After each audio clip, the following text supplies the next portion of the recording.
Ну что ж, ребят, последнее видео на сегодня. Коротенько, уже немножко устал.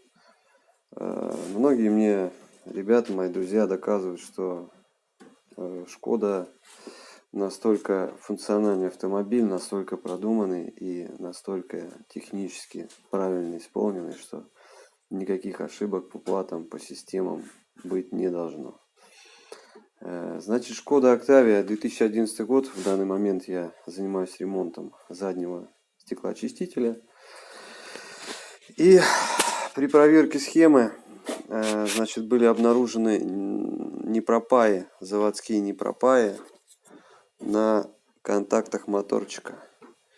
Обращайте на это внимание при ремонте. Значит, крышечка просто поддевается пластиковая и идет прозвонка контактов. Все, ребят, удачи. Надеюсь, вам пригодится это видео. А я пойду паять.